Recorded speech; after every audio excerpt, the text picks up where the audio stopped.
Let's get it caught up.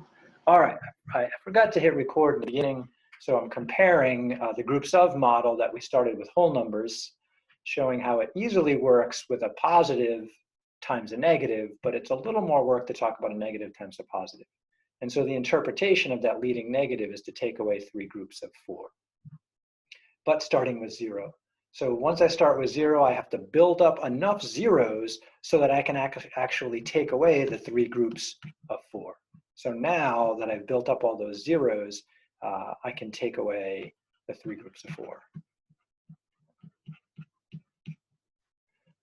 And so I'm just going to redraw that again so I can draw the takeaway separately.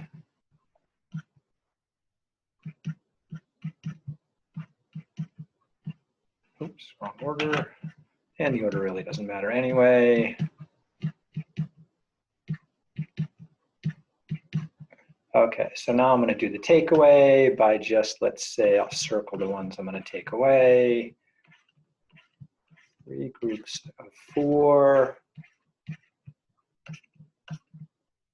Oops. Gone. And then I'll just make a note that leaves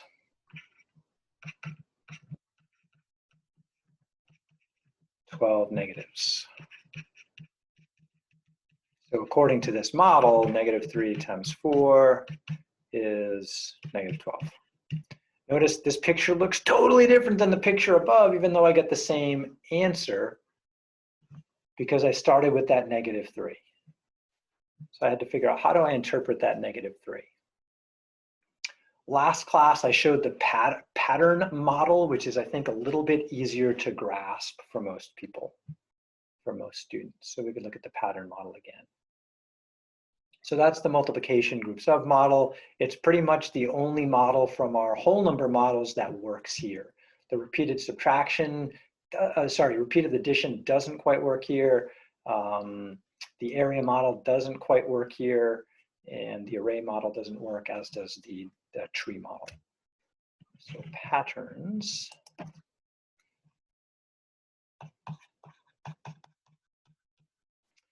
And the patterns, you should always start with something that's known to work into the unknown. So I might start with something like, I know that 3 times 3 is 9, and I know that 3 times 2 is 6.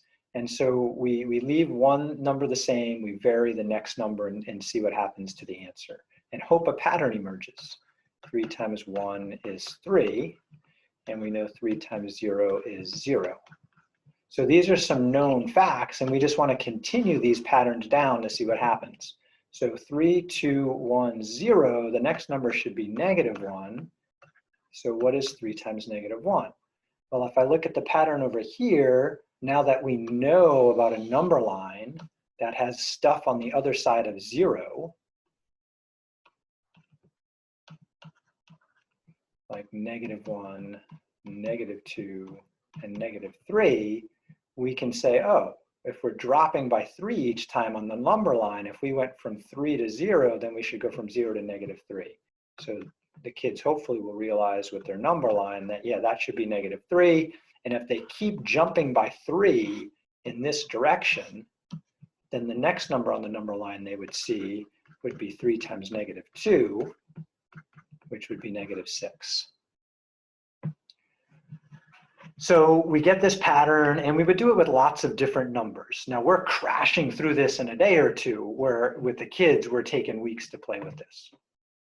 So they've seen this with 3s, and they've seen this with 4s and 2s and 5s and 10s.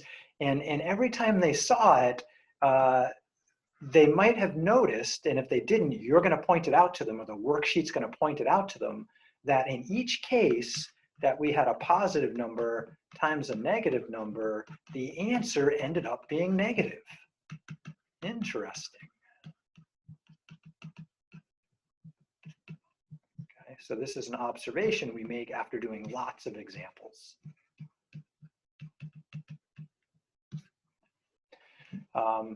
And then we can play around with patterns in other ways. So for example, we know, let's suppose we started with, and let's continue this one more, 3 times -3, the kids should agree that's -9. And then we flip it and we say, okay, let's do -3 times 3. We know that's -9, and let's leave the -3, but vary this number. So then we're going to go 2, 1, 0, -1. So -3 times 1, -3 times 0, -3 times -1, and see if we see a pattern. So -3 times 2, we play around, we figure out that's -6 based on some other things we've seen. Anything times 1 is itself, anything times 0 is 0. What are these numbers doing? And hopefully the kids look at these numbers here and they say, oh, look it, they're going up by 3 each time.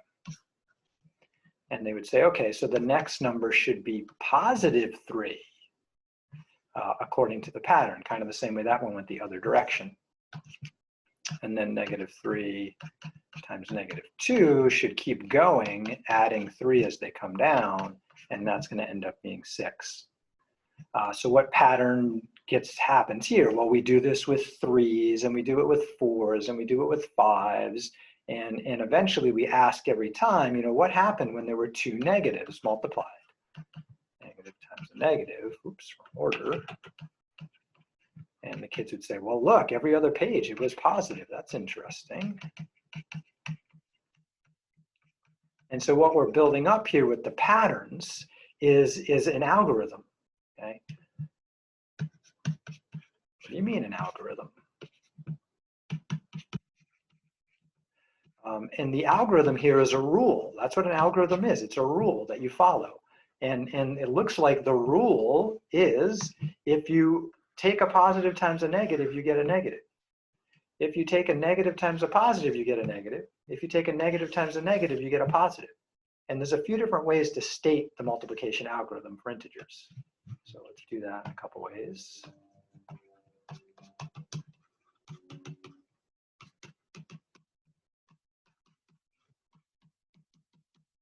There are ways to base this on algebra, but we're doing this with younger kids that haven't seen much algebra. So we're going to just base it on patterns, things we've observed over and over and over again. So multiplication algorithm, one version of it is just simply a set of rules that if you have a negative number and you multiply that by another negative number, then the answer is going to be positive. Doesn't matter which two numbers you multiply, as long as it's a negative times a negative, you get a positive. Before that, we always had a positive times a positive was a positive because that's all we knew about. So we'll throw that in there just for fun. And then some new ones we just found is that if we take a positive times a negative,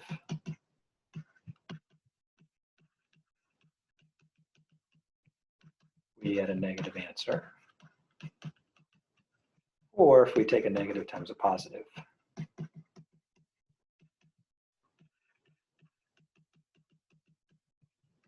We get a negative answer. And that's it. That's one version of the multiplication algorithm for integers. Otherwise, you just multiply any way you can. You just need to know what the sign is. We could summarize this a little bit differently by putting these into groups. And what you should notice here is that these guys in the top group have the same sign. And if you multiply numbers with the same sign, you get a positive answer. However, if the numbers have different signs,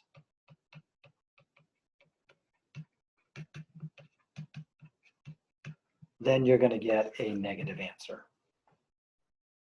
So that's another way it's sometimes said. Instead of being 4 cases, there's just 2. If you multiply 2 numbers with the same sign, the answer is positive. If you multiply numbers of different sign, the answer is negative. And we're only looking at 2 numbers because multiplication is what's called a binary operation. Multiplication can only be done with 2 numbers at a time. we might write things down like 3 numbers, but the bottom line is if I do something like write, you know, -3 times -3 times -3, nobody looks at all 3 of those and comes up with an answer immediately. What they do is usually something like 3 times 3 is 9, negative times a negative is a positive, then they continue on to this next step. So there's one binary operation, then we proceed with a second binary operation, and then we end up with 27. So the multiplication algorithm is only based on 2 numbers because multiplication only deals with 2 numbers at a time. All right, so that's multiplication, division of integers.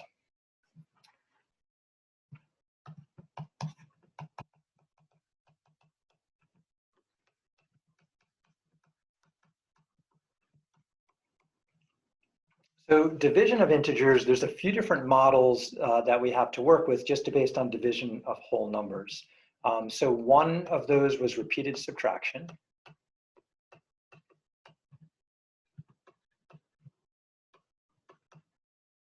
But also called that the measurement model. And the other one was the set partition one, the partitive model. And it's a little harder to get both of these models to work with negative numbers. So it turns out repeated subtraction works sometimes, but not others. Set partition works sometimes, but not others. So we'll look at a couple of examples of that. So suppose we had, let's say, -18 divided by -6. So in this case right here, this is a good one for the repeated subtraction. What I have to do is subtract, or I should state it as a question, how many times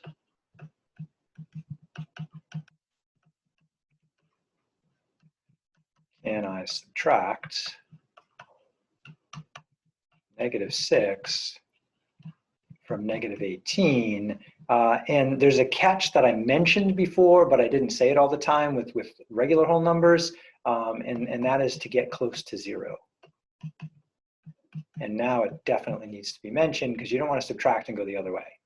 Get close to 0. So we already know how to subtract at this point is the assumption. So I just say, okay, well, what's -18 minus -6?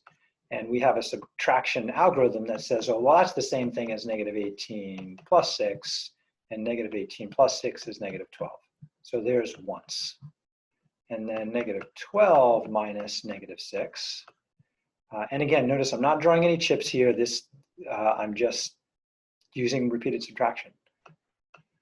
We could use chips if we wanted to, and I'll do that in a second. So -12 minus -6 is -12 plus 6, because subtraction is adding the opposite number. That leaves me with -6, so I've done it a second time. -6 minus -6, a number minus itself is 0, and I hit 0, so I'm done. There's a third time. So I've just shown that -18 divided by -6 is equal to 3. The repeated subtraction went along with a physical version that I called the groups in model. So I just want to show that one too. Groups in model. And it's essentially the same model. I'm just going to draw it instead of using subtraction. So with this version, I would say for -18 divided by -6, how many groups of -6 are in -18? So I'd have to show -18. So I'll use it with the charged particle model. So 1, 2, 3, 4, 5, 6, 7, 8, 9, 10, 11, 12, 13, 14, 15, 16, 17, 18. So here's my -18. I chose to do 5 just because 5 is easy. And then I just want to look for groups of -6. So like right here is a group of -6. And then 1, 2, 3, 4, 5, 6 is another group of -6. And then 1, 2, 3, 4, 5, 6, there's another group of -6, right? And that corresponds to these 3 subtractions up here. There are 3 groups of -6 in -18. So that means -18 divided by -6 is 3. All right, so that both of those went pretty good, but this is essentially 2 ways of looking at the same thing. Repeated subtraction and the groups in, or it's just a drawing of their subtraction. Set partition is a little bit different, right? So with set partition, and I wanted to try and demonstrate 18 divided by -6. What does that mean? It means split -18 into -6 groups. I know what it would mean to split it into 6 groups, but I don't know what it means to split it into -6 groups. So here's where that model just isn't helpful. If I wanted to do a different problem, -18 divided by +6, that I can do. This one says split -18 into 6 groups. How many are in each group?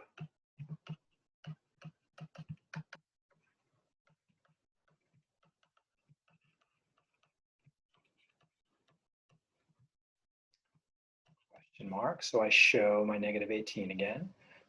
Or actually, let's see, I probably should show my 6 groups. That's easier. 1, 2, 3, 4, 5, 6. And then I start splitting up my -18 into those. So 1, 2, 3, 4, 5, 6, 7, 8, 9, 10, 11, 12, 13, 14, 15, 16, 17, 18. Oh, wow, it worked perfect. There's 3 in each group.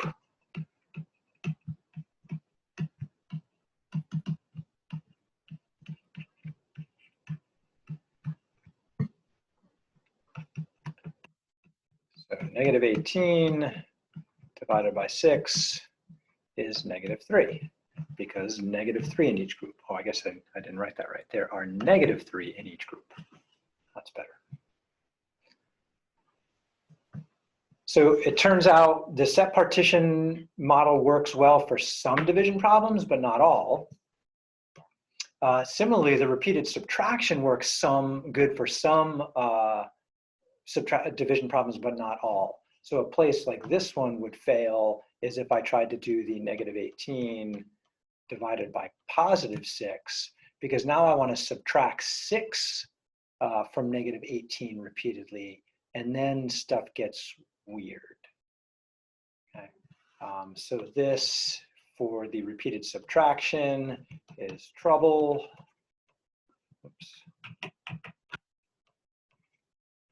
Whereas with the set partition, this first one was trouble. Couldn't do it.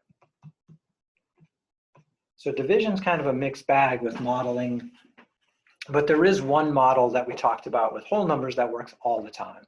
So I want to show that one next. It was the missing factor model.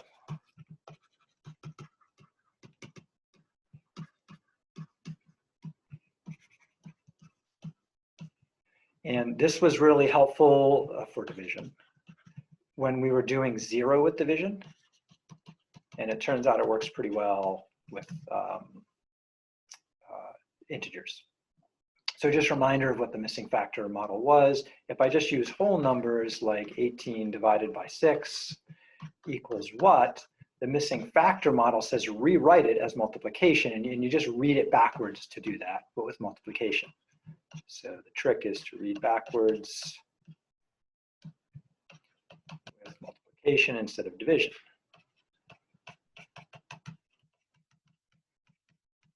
So I would say, what times 6 equals 18? And then I think, all right, I know a bunch of facts about 6. Let me see, 6, 12, 18, 3 would be the answer. So now I know that 18 divided by 6 is equal to 3. And then we just extend that based on what we know about multiplication of integers. So if I wanted to do, for example, negative 18 divided by negative 6 equals what, I would just rewrite that as what times negative 6 equals negative 18. Right? So read it backwards, but as multiplication, what times negative 6 equals 18, negative 18. So I know a few things here. Well, I know 6 and 18 are related by 3. So I think 3 should go in here. Then the question is 3 positive or negative? Well, then I think to the rules I know about multiplication. Well, let's see. I have a negative answer. That means these guys have to be different signs so the 3 stays positive. So the answer has to be 3. So we just use what we know about multiplication to model how to get a division answer. So let's try another one. So suppose we had negative 18 divided by positive 6. And then I say equals what? Then I rewrite it as what times 6 equals negative 18. And then I just go through my multiplication. Okay, let me see. Well, it's got to be a 3 because 3 times 6 is 18. And then I have to decide on the sign. Is it positive or is it negative? Well, let's see. The answer is negative. That means these guys have to be different in sign. Since that one's positive, this one has to be negative 3. Negative 3 times positive 6 is negative 18. So then negative 18 divided by 6 has to be negative 3. Do one more example of this model. Suppose we had 18 divided by negative 6. And it's usually custom if there's one symbol like multiplication, division, addition, subtraction, and the next number is negative, to put that negative number in parentheses. Sometimes you'll see books not do that, but that's my practice too. What does that equal? Rewrite it. What times negative 6 is equal to positive 18? And we think back, okay, what would I multiply by 6 to get 18? Well, I would use a 3 again. And then is that positive or negative? Well, let's see. The answer is positive, so that means these have to be the same sign. Oh, that's going to be a negative 3. So 18 divided by negative 6 must equal negative 3. And this is called the missing factor model. And so it's the easiest one to work with. Now, if you notice something about each of the problems I went over here, I'll rewrite them on the next page. And I'm going to reorder them a little too. We started off with 18 divided by 6, and that was equal to 3. I also had a negative 18 divided by negative 6, and that was equal to 3. I had a negative 18 divided by positive 6. Just don't need parentheses, do I? And that was negative 3.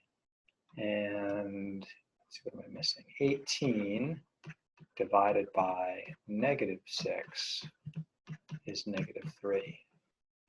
So if we want to come up with an algorithm for division, the previous thing was a model because I had to do a bunch of extra work. Algorithm. What we should notice here is kind of like with the multiplication, the two numbers I'm dividing in the first group have the same sign. And when they had the same sign, I got a positive answer. In the next group, these two numbers I was dividing had different signs.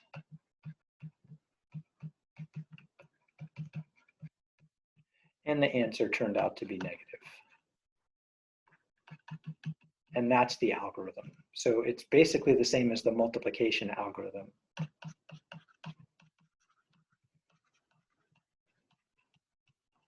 If the numbers have the same sign,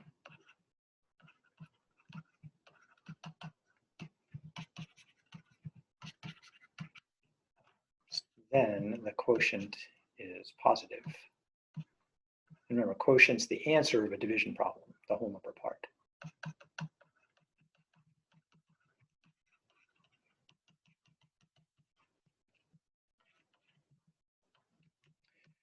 If the numbers have different signs, the answer is negative.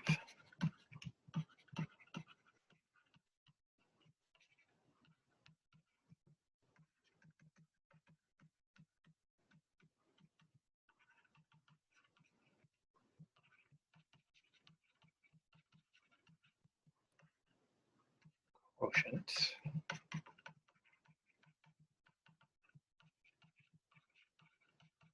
And that turns out the same algorithm as multiplication. We already know how to multiply whole numbers.